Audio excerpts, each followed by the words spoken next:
So honestly, we live in a really tough economy, and I'll argue that it's primarily designed for wealthier people. But with that, I'm going to show you how you can try to protect yourself with the economy that we have and how you can try to maximize every dollar that you earn. And it's going to be by carefully planning.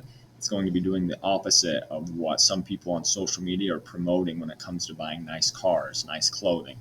If you do the opposite and you plan ahead, you can try to set yourself up in a better financial position, regardless of how much you make. Even if you make more like middle class wages, you can still try to put yourself ahead by carefully planning. I'm going to show you how I do that as a teacher. So this is my last paycheck for 2016 or for 2024. You can see in total gross earnings, I made $116,739. Tax deferred, $46,000. So basically, there's $46,000 that I made that I'm not going to pay taxes on. I was able to do that by pumping money into my 401k and 457 here. You can see on the right hand side, kind of next to where it's highlighted in yellow. So as you pump money into those accounts, you can invest it, and then you're able to basically avoid paying taxes on that amount. Okay. And with that, if you look over to the left-hand side again, it's showing what I'll pay taxes on, and that's closer to like $69,000. And so a lot of people aren't able to do that. I've tried to design my life in a way that allows me to do this. I live in a townhome and I have renters living in the other rooms of my townhome. I could afford to just live there by myself, but I don't want to because I want to save money. I don't eat out very often. I don't take expensive trips. I drive a used Honda car, and I'm telling you, there's people that make the money I do that are not doing the same thing. Okay, so I encourage you to try to figure out how you can max out your 401k and 457. Okay, so as you're looking, this is just Google Sheets that I keep my stuff in. You can see that I started the year with $122,774.52. So this is January 1st, 2024. And then I just added this up like last week. And you can see that now I'm at 211,390,000. So basically it went up by around 90K. Okay. And so if you look here, this is showing some of the stocks that I have. I have like Amazon, Google, Meta, Microsoft, and then I also just pump money into the S&P 500. So if you go down here, it's showing like in January, for example, I purchased a $3,000 CD, 5.1%. And then I had another CD that I had before that hit maturity. Okay. And then you keep going down and you just kind of see the pattern. Okay. So right here, I put in 1,100 in the S&P 500, and I think it was my 401k. I did a $1,000 CD, and then I did $1,750 in the S&P 500. And so that might seem like a lot to invest in 1 month. My employer, they do contribute 10% of my salary every month. It's the 401k option that I chose instead of a pension. But then I'm also just pumping a lot of money into those accounts, as you saw before earlier in the video. I'm pumping, probably close to 35 to 40% of my pay every year into these accounts. Okay, you look in March. Okay, so March 1st, I'm at 138,000. I had some CDs that I had before that ended. I buy 1697 S&P 500. I buy $3,000 in Roth IRA. I also have my real estate license. This was just from a real estate deal. I do multiple deals every year, and that does help a bit, but I make a lot more money in teaching. Another CD hit maturity, purchased $2,000 in the S&P 500 in PCRA. Okay, and so then you look, by April, I'm at 148,000. Okay, and then it shows some of what I'm doing. I had a CD that matured. I transferred over. So I had money from 457 account. Okay, purchased more than with my 457 PCRA. Purchased more with 457 PCRA. And when I say transferred money over, you have to have a certain amount vested before you can start managing it. I think I just barely had that amount vested for the first time here. Okay, I purchased 5K in the Schwab 401k PCRA, and then more with the 457 PCRA. So this was a huge month, and it's in large part because I was able to start investing that money from the PCRA.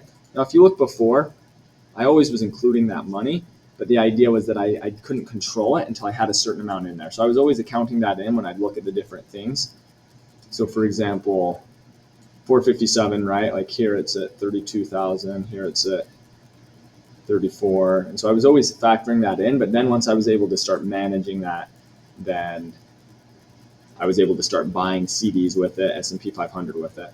Okay, you look in May, and so I'm starting to have things that are maturing, and this is where a lot of this money is coming from. It's from other CDs that I had maturing, and I often do the CDs as I invest in real estate.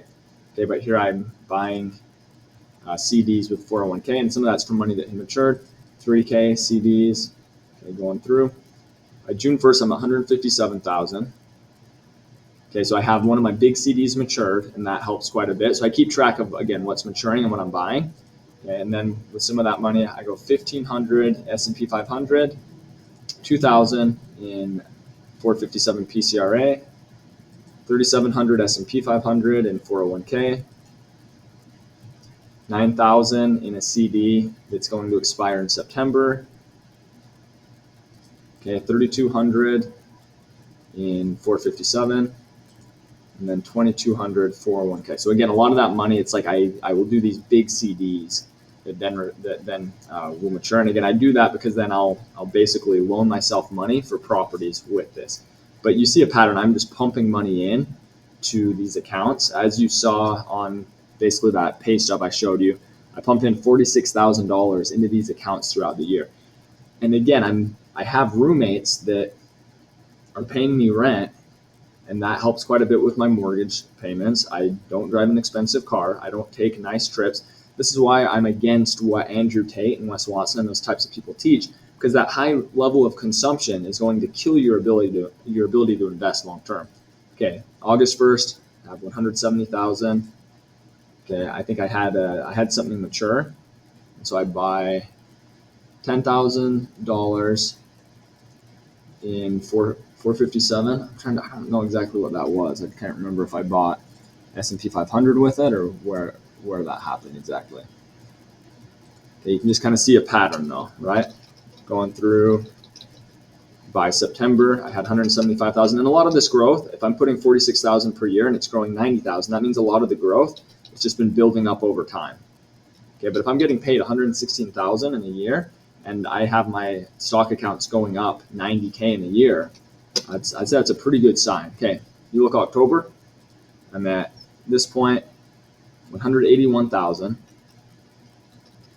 So here I purchase 3450.54 in my 401k,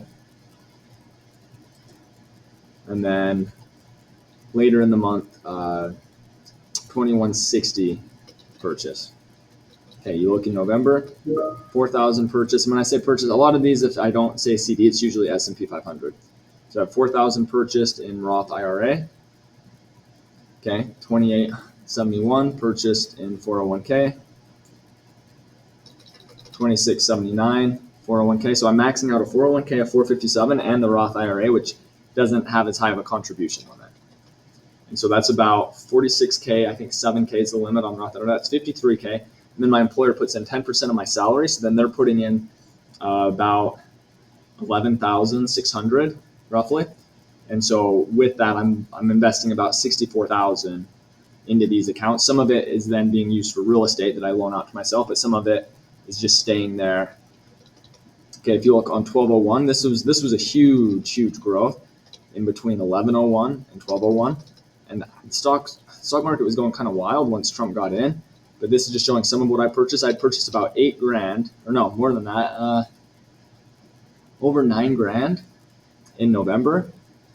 And then you see though that it had gone up like 21 grand. So there was just a ton of growth at this point, unrelated to the money I put in. And then you have 1201, you have 206,743. You look at what I buy throughout the month of December. Okay, you have 2,400 purchased in Amazon, $91 in 401k. This was just like kind of money that was just in the account that I was just trying to use up to make sure that I used all of it up. About $20 in a Roth IRA, S&P 500, about 2,500 in Amazon. That's 11 shares of Amazon in my 401k. And then you hit January 1st, and I have 211,000. Okay, that might not have been super clear to follow. I'll keep making more videos on this in the future, but the key idea is that I live extremely lean, I am bringing in, just from teaching, last year again, $116,000. My gross income a lot of months is around $9,000, and I'm definitely, it's like 9,000 to 10,000. My summer months are big because I teach summer school, but I'm basically living on, with my expenses, probably closer to like 2,500. My mortgage after my roommates pay, I'm about 15. I have another property that I am essentially like not even cash flow even on. When you look at month to month with taxes and with what I get to write off, it's about even, but I'm paying some money for that every month. Vehicle maintenance, I don't eat out. I try to eat at home a lot. And so I'm living extremely frugally. I'm living really lean. And that's what allows me to invest the way that I am with my income. I know I make more than most teachers based on the hours I work and the degrees that I have, but I also recognize that the gap in between what I make and between what I'm spending, that's what allows me to invest the way that I am. And I'm hoping that this path will allow me to basically have the ability to retire early if I want to. I could see myself continuing to teach into my 60s and 70s and really just focusing on building generational wealth instead of retiring, but I want to have options. Thanks for watching the video. Make sure to like and subscribe. I'll have more coming out explaining what I do. I'll have other videos that will show some of my properties that I have and future investments. Thanks for watching.